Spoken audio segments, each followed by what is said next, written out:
Okay, so this video is going to be a little bit different to my usual stuff, but I've recently been reading through some old stories, and I found one that I wanted to share with you. It's about the ancient Norse mythology, and this particular story revolves around Thor and Loki. While Thor and Loki are traveling far from Asgard in Thor's goat-drawn chariot, night overtakes them, and they're welcomed into the house of a farmer and his family. To repay his hosts for their hospitality, Thor offers his goats for supper, knowing that he could bring them back to life afterwards and not be at any particular loss. After the meal, Thor lies the goats' hides on the floor and instructed the hosts to place the bones and hides after the meat had been eaten on the floor. The farmer, however, had 2 children, a boy named Thjalfi and a daughter named Roskva. And despite the Thunder God's instructions, Thjalfi broke open one of the goat's leg bones to suck out the marrow before placing it on the hide with the others. When Thor awoke the following morning, he hallowed the goat's hides and bones with his hammer, whereupon the goats sprang back to life. One of them, however, had a lame hind leg.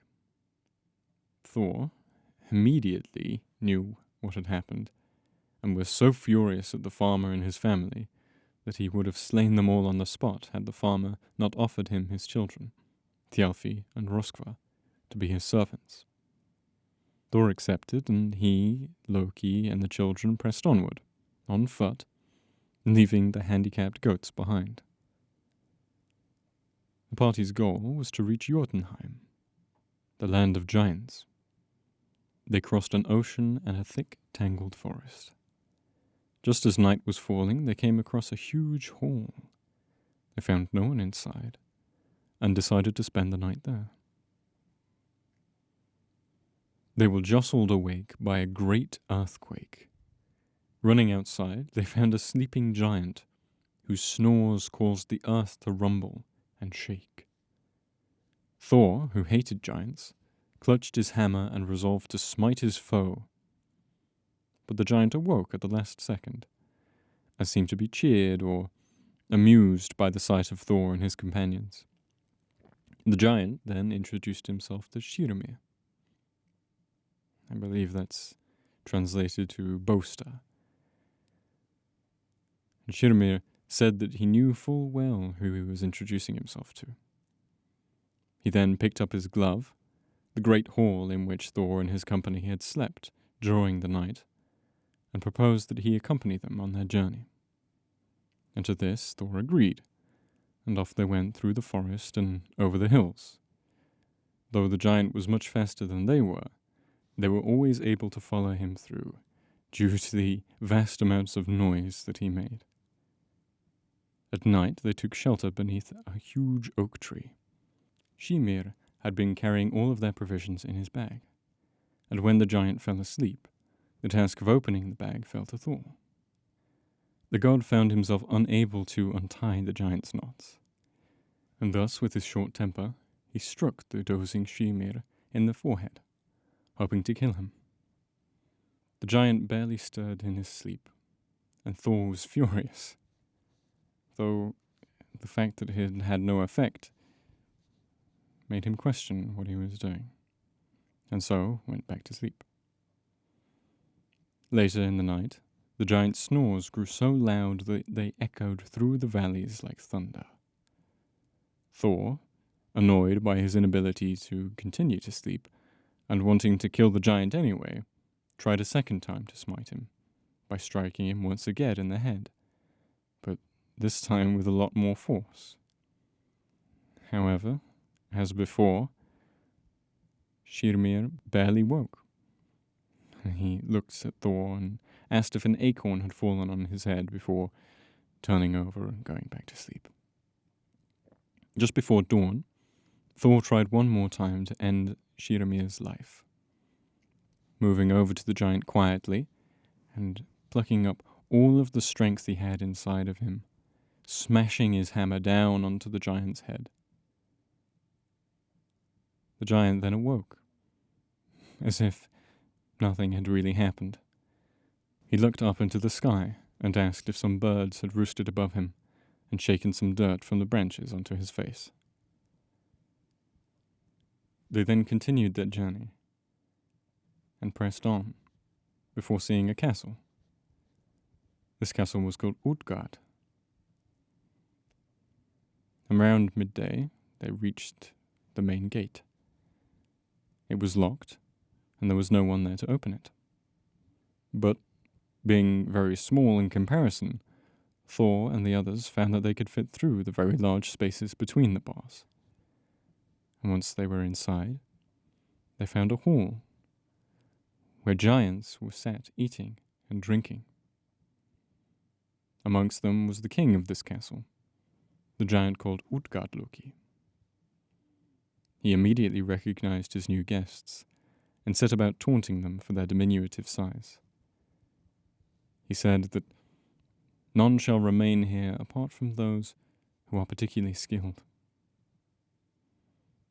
Wanting to salvage his dignity and that of his companions, Loki proudly asserted that no one else in this castle could eat food faster than he could. And so, Útgarða Loki challenged him to prove his boast by entering a contest with one of the giants there. The giant's name was Logi. A trough of meat was set before them, laid over the table, and there was much, much meat there. Loki had probably never seen this much meat in his life. And at each end of the table, Loki and Logi faced each other, ready to meet in the middle. And so, they began to eat on the signal. And Loki ate as fast as he could, faster than he ever had before. And by the time he got to the middle, so did his opponent. They met at the exact same time. And as Loki looked up, finishing the last strand of meat from the bone, he saw that not only had Loki eaten all of the meat, but he had also eaten the bones and even the table itself. Loki had clearly lost. Then Thjalfi, who was an extremely swift runner, offered to race anyone in the castle. Útgarða Loki led him out to a racetrack and appointed one giant named Hugi to compete with him. And so they started the race. But by the time Hugi reached the finish line, he was so far ahead of Thjalfi that he doubled back to meet his contestant. They raced a second time, as Thjalfi did not want to be beaten so. But once again, Hugi beat Thjalfi by a long way. And thus, again, Thjalfi challenged him. But for the third time, he lost, and this time by even more. Thor, growing tired of these games, then challenged anyone in the castle to a drinking contest, something at which he had no little skill. Útgarða Loki and one of his servants fetched a huge drinking horn, the ones that they would usually use around the castle. It was then placed before Thor, and Útgarða Loki informed him that whoever could finish the horn in one drink was considered a great drinker. Whoever could do it in two was considered fair, but no good drinker would ever allow it to be finished in three.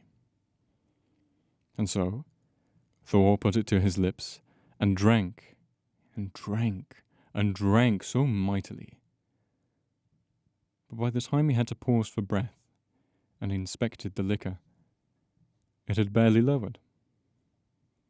And so, put out a little, he gave it a second try, draining gulp after gulp after gulp from the horn. And when he finally had to pause for breath once again, the level had gone down more, but it was still quite full. Finally, after taking a moment to pause and rest and regain his breath, Thor set out on his final attempt at the horn. He drank deeply, so much more deeply than the previous two, determined to finish this horn. But in the end, much was still left. By that point, however, Thor could drink no more, and gave up. Dissatisfied with Thor's attempt, Útgarða Loki suggested that Thor attempt to simply lift his cat from the floor, to prove his strength that had been heard across the land. This cat was, in fact, no ordinary cat, but a cat of ginormous proportions. Thor placed himself under it and pushed. This little thing, in comparison to some of the things he had lifted previously, turned out to be much, much more difficult than anticipated. And through all of his heaving and grunting, Thor only managed to allow the creature to lift a paw from the ground. In his rage and drunken stupor, Thor challenged anyone in the castle to wrestle with him. Útgarða Loki then, rather insultingly in Thor's eyes, pointed to an old woman, Ili, who was one of the servants.